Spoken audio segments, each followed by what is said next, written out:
Got to keep on walking on the road to Zion, man. Yeah. Got to keep it burning on the road to Zion, man. Hola oyentes de Radio Sefarad, es un gusto volver a contar con Luciano Mondino en su sección Sionismo, no solo cuestión de judíos. ¿Qué tal, Luciano, y de qué nos vas a hablar hoy? Hola Jorge, muy buenas tardes. Gracias como siempre. Bueno, estamos ya pasando el mes de lo que fue el inicio de la guerra en Irán, una guerra que llevó y lleva todavía adelante tanto los Estados Unidos como el Estado de Israel,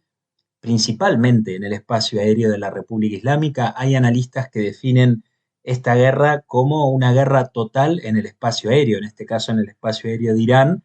pero con una división muy clara que lo estamos viendo desde el principio por parte de los Estados Unidos y su Fuerza Aérea, que se enfoca en el sur de Irán, mientras que el Estado de Israel, a través de su Fuerza Aérea, hace lo propio en la capital, en Teherán, y por supuesto en las zonas del este. Tuvimos en las últimas 2 semanas información muy importante que llegó de Irán, como es la propia eliminación de Ari Larijani, el ex secretario que estaba encargado de la seguridad nacional, que además estaba encargado de sostener la represión en el régimen de los ayatolá, las últimas muertes que se dieron en el mes de enero, y una figura,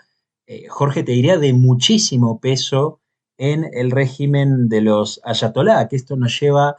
quizás a la primera pregunta de esta tarde, y es ¿hasta qué punto verdaderamente Irán, en el plano operativo y netamente militar, se preparó tanto para esta guerra si durante los primeros 40 segundos tanto el Estado de Israel como Estados Unidos eliminaron a altísimos mandos de la República Islámica? Hablamos incluso también del líder supremo. Creo que al 27 de febrero pasado, cualquier persona que se hubiese sentado en este lugar y le hubiesen preguntado si creían que el líder supremo de Irán, la figura más importante política y religiosamente para lo que es la cosmovisión, la estructura de la República Islámica de Irán, podía ser eliminado por el Estado de Israel, y creo que muy pocos podían realmente vislumbrar lo que pasaría en los primeros 40 segundos de una guerra que se sabía que iba a llegar, pero que había muchas dudas sobre cómo iba a desarrollarse y cómo se iba a dar todo este proceso. Sin dudas que creo que estamos frente a una guerra en la que durante muchísimo tiempo se va a estudiar en la academia como una consecución de fallas y muy graves en la inteligencia y en la contrainteligencia de Irán, porque no han podido prever justamente, insisto, si es una guerra por la que se han preparado durante mucho tiempo, no han podido prever o no han sabido cómo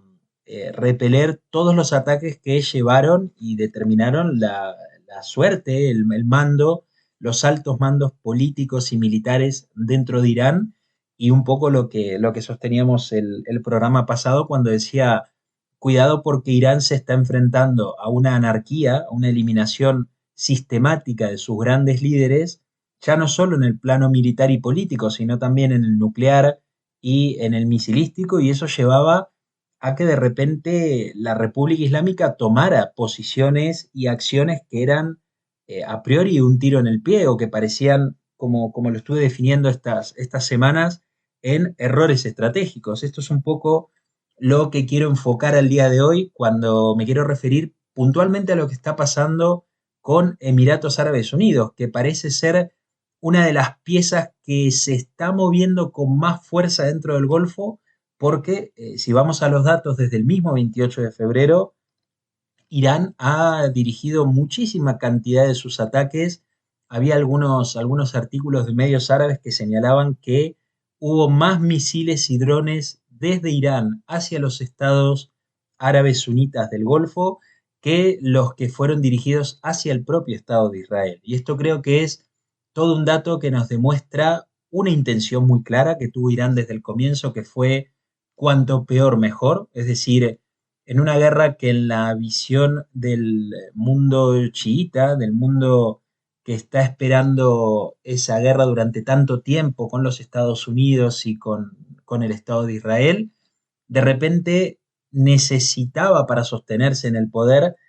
generar el mayor caos posible. En esto estaba muy claro que se iba a dirigir ataques a las bases norteamericanas en el Golfo, estaba muy claro que Irán iba a responder con misiles contra las poblaciones civiles en Israel. Esto ya había sucedido en la guerra del 2025, la guerra de los 12 días, pero los ataques al Golfo sí que fueron, creo que un punto de quiebre con una magnitud que Irán la pensó al principio como la llave para frenar a los Estados Unidos. Es decir, cuando Washington moviera y cuando Jerusalén también atacara posiciones de los ayatolá dentro de Irán, más de uno en el régimen debe haber pensado, bueno, si disparamos contra Emiratos Árabes Unidos o Arabia Saudita o el propio Qatar, o el propio Omán, que también ha desarrollado una posición de neutralidad durante todas estas últimas semanas, cuando Estados Unidos dirimía con Irán en las conversaciones en Omán o en Viena para evitar la guerra o para por lo menos organizar un poco de ella. Y sin embargo, Irán atacó a estos países. Esto explica al principio que Irán pensó que al atacar a estos países, el desborde iba a ser tal que de repente la fuerte presión que Qatar tiene en la administración Washington iba a detener la guerra. Nada de esto sucedió, por lo menos en el primer mes que vamos de esta guerra. Sí que es verdad que siempre señalé que había que tener en cuenta los tiempos. No estamos hablando solo de un desarrollo bélico, sino también de un actor clave y central como son los Estados Unidos, con una administración que dentro de muy pocos meses, a finales del 2026, tendrá que enfrentar elecciones de medio término que en los últimos años vienen siendo muy perjudiciales para las administraciones que están gobernando los Estados Unidos. Por eso, el cálculo inicial de Irán estaba sostenido en todas las presiones que podían venir, o bien desde los ataques al Golfo, como señalaba hoy, o bien por la situación del estrecho de Hormuz, que todavía está ahí en una suerte de incertidumbre y de carta clave a la hora de dirimir finalmente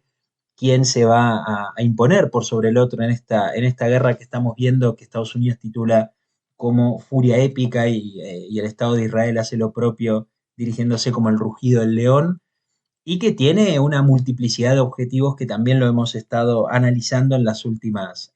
semanas. Pero la clave que se está ahora empezando a emerger quizás con más fuerza dentro del Golfo, casualmente está en los Emiratos Árabes Unidos.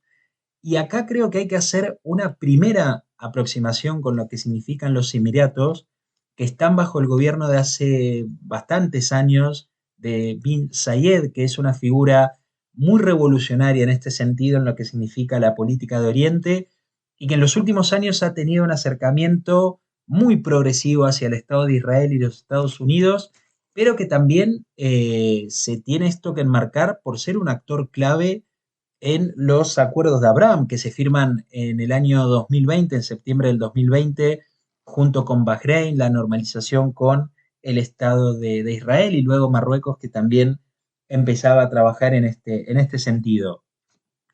Los acuerdos de Abraham del año 2020, en el que Emiratos Árabes Unidos tiene una participación muy proactiva, que no es solamente político-diplomática, sino también que tiene que ver con seguridad y defensa, fueron también la antesala de unas reuniones, cumbres o foros que fueron muy importantes y que muchas veces se dejan de lado al analizar todo esto, y fueron los foros del Negev que tuvieron lugar en el año 2022, cuando incluso también Jordania como Emiratos Árabes Unidos, Marruecos, Sudán, con la participación también de Estados Unidos, en ese momento la reciente administración Biden que tomaba participación en esto, y por supuesto el Estado de Israel, que señalaban la cuestión del expansionismo militar y nuclear de Irán como la amenaza más próxima. Y esto me parece que es clave también separar, o por lo menos entender que se tiene que diferenciar lo que está percibiendo los estados árabes del Golfo y el Estado de Israel de la guerra en Irán, que significa una guerra cuya finalidad debe ser la eliminación del régimen, debe ser el cambio de régimen, la suplantación del régimen de los ayatolá, porque este último representa una amenaza existencial, mientras que los Estados Unidos dirige todo hacia el programa nuclear y objetivos que muchas veces parecen ser poco medibles, más que nada cuando Estados Unidos habla de los objetivos estratégicos que se ha planteado en esta guerra, muchas veces quedan un poco de dudas respecto a lo que sucedería finalmente si los Estados Unidos, por ejemplo, plantean que el objetivo de esta guerra era eliminar el programa de misiles de Irán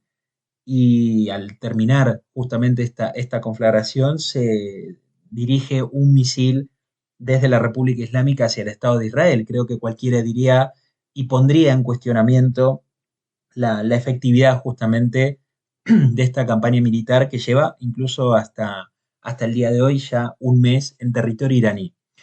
El caso de Emiratos Árabes no solo lo tenemos que entender en función de los acuerdos de Abraham y los foros del Negev, sino también por la capacidad militar que tiene este pequeñito estado, este pequeño emirato del Golfo. Voy a repasar muy rápido Global Military, que hace una suerte de trazabilidad o de seguimiento de lo que son las capacidades militares de los países. Hace todo un desglose en el que señala que la Fuerza Aérea, por ejemplo, para que entendamos la dimensión de Emiratos Árabes Unidos, el país tiene 548 aeronaves activas, 9.257 buques activos. En las fuerzas navales tiene 79 buques en flota. Tropas activas está en torno a 63 y 65.000. Esto desconozco, pero probablemente haya que sumar también algún reservista si tienen como opción la utilización de los reservistas para las fuerzas terrestres. Y puntualmente lo que significa las bases aéreas, una base aérea activa, lo que lo posiciona verdaderamente bien en uno de los ejércitos con más peso, incluso si lo estamos contando dentro del Golfo, pero también un poco a nivel internacional. Si lo comparáramos incluso también con otros países, como puede ser de repente Arabia Saudita, quien hoy está teniendo una cierta rivalidad con Emiratos Árabes Unidos, lo que vemos es una diferencia incluso sustancial. Estamos hablando que Arabia Saudita tiene un ejército mucho mayor de tropas, tiene un personal militar que supera los 280.000, sin reservistas y además con fuerzas paramilitares junto con mayor capacidad de aeronaves. Aeronaves que tienen en realidad muchas más Emiratos Árabes antes que Arabia Saudita. Es decir, no estamos hablando de países que no tengan capacidad de maniobrar en el plano militar. Por eso se estaba indagando un poco la posibilidad de que Emiratos Árabes lidere la posibilidad de apertura del estrecho de Hormuz. Veremos esto finalmente cómo se va a desarrollar. Aquí hay un poco también de trasfondo de lo que es la atención de Estados Unidos a la hora de poder encontrar ayuda y encontrar socios para esta premisa que significa la liberación del estrecho de Hormuz y también de codificar lo que significa para Irán la permanencia en este paso que es vital para la economía y la cadena de suministros, principalmente porque pasan millones de barriles de petróleo todos los días, y sí que es verdad que no afecta a priori al Estado de Israel, pero genera una presión principalmente de Estados Unidos de cara a la política interna y de cara a las elecciones que hay a finales del 2026. Por eso lo que nos posicionamos empezamos a entender a Emiratos Árabes Unidos en un paso atrás, lo sumaría quizás como un tercer punto, en el que está desarrollando una participación más que interesante en empezar a limitar todos los activos y el dinero iraní que hay dentro de Emiratos Árabes. Desde el año 2024, cuando cae Bashar al-Assad en Siria, vemos que Irán se vio imposibilitado de ayudar, por ejemplo, a Hezbollah, que lo hizo durante muchísimo tiempo, la organización terrorista libanesa que está ubicada en el sur del Líbano y que durante mucho tiempo recibió enormes cantidades de dinero que venían directamente desde Teherán, vía Siria o vía también los aeropuertos, incluso también en remesas que se entregaban a través de sirios libaneses. Había toda una estructura que funcionaba muy bien y gracias también a la complicidad del régimen de Bashar al-Assad en Siria. A la caída de este último, Hezbollah se queda cerrado. Es decir,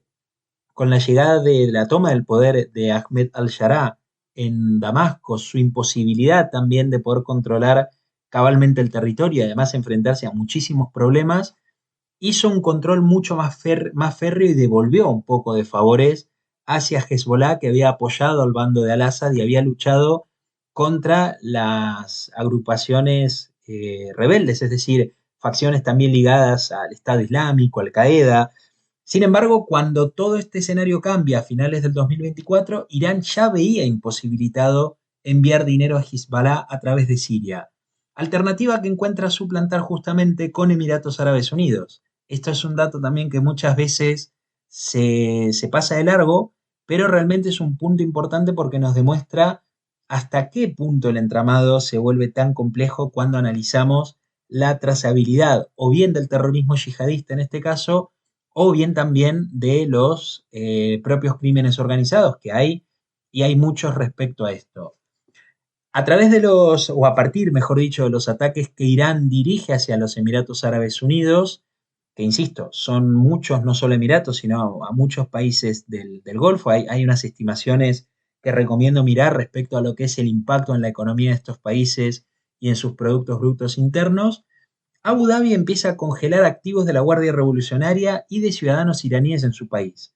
Esto creo que es importante e interesante también poner en contexto para entender el trasfondo de una medida que puede golpear los cimientos económicos privados, no solamente los estatales, como puede ser de repente las divisas que llegan del petróleo a través de la isla de Kar, que también está muy en tema en estos días,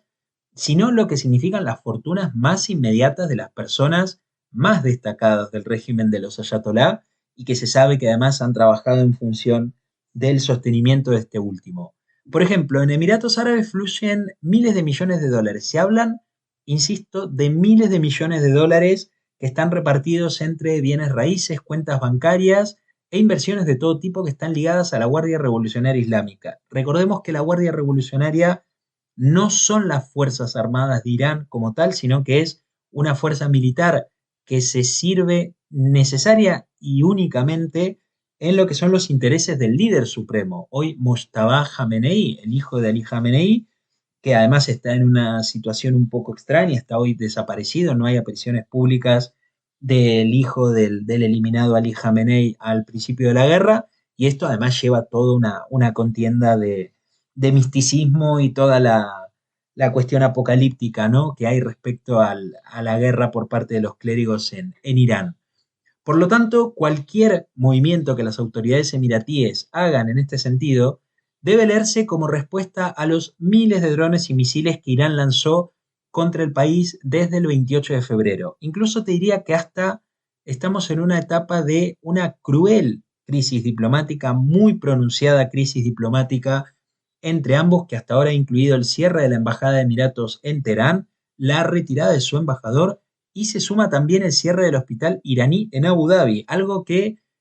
toda la política y las fuerzas de seguridad en Emiratos señalan como una red de instituciones que son parte de la actividad de Irán para desestabilizar las finanzas del país. Esto se incluye también en el retirado de visas, retirado de permisos de larga estancia para aquellos líderes o bien de la pata islámica de los ayatolá en Irán o bien de la Guardia Revolucionaria, como decía al principio, que veían un escape en el Golfo si la cosa se complicaba. No olvidemos que ya en diciembre, cuando hubo una crisis muy pronunciada en el sistema bancario iraní,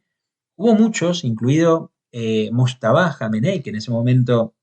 estaba quizás en una situación mucho más privada que la exposición pública que ha tenido a partir de esta guerra en el sentido nominativo. Insisto, Mojtaba todavía no ha dado muestras, no se sabe si realmente está vivo o está muerto, si ha sido eliminado junto con su padre al inicio de la guerra, pero a principios de diciembre era una persona mucho más desconocida para quien no seguía estos temas con la quizás insistencia o el día a día que seguimos nosotros. Sin embargo, a principios de diciembre, con esa crisis bancaria, hubo muchos, insisto, incluido Mojtaba,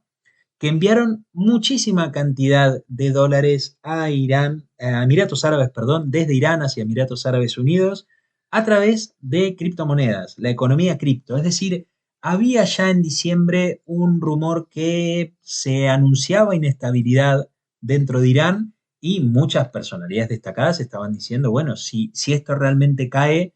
tendríamos que ir pensando alguna salida, alguna retirada por lo menos muy rápida para preservar lo que quedaba del régimen. Sin embargo, esto no llegó a darse. Emiratos Árabes Unidos durante mucho tiempo fue permisivo con estas cuestiones. Hubo también,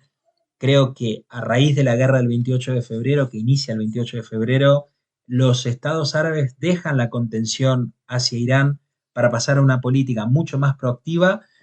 y creo que también todas estas medidas que estuve señalando y que demuestran cómo Emiratos va a empezar a jugar a partir de ahora,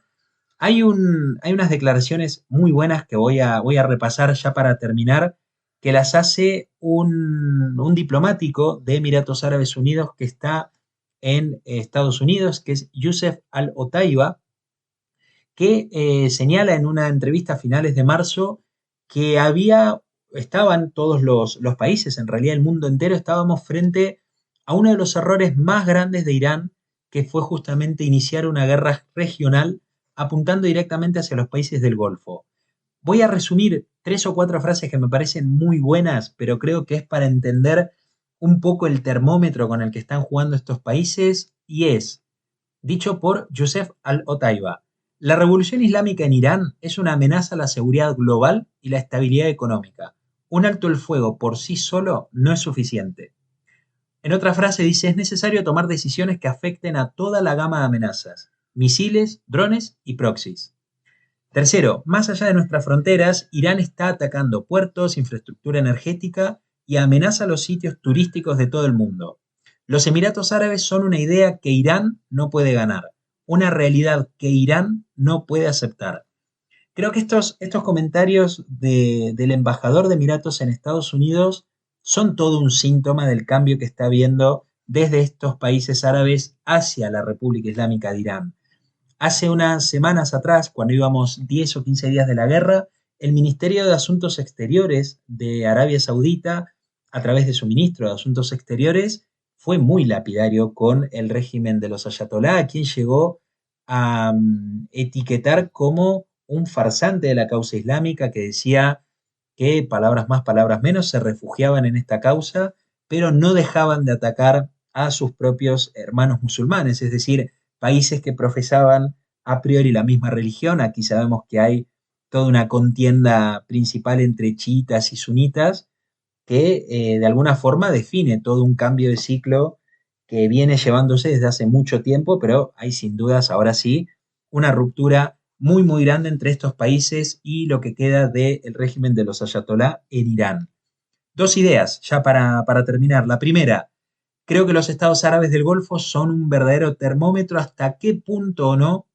estamos frente a una debilidad de muerte en el régimen. Mientras los estados árabes sunitas del Golfo no se plieguen militarmente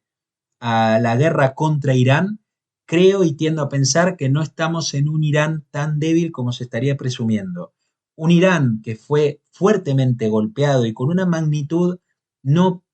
prevista por muchos analistas en Occidente, pero que sin duda sigue todavía un régimen lo suficientemente fuerte como para poder dañar una vez que la guerra termine.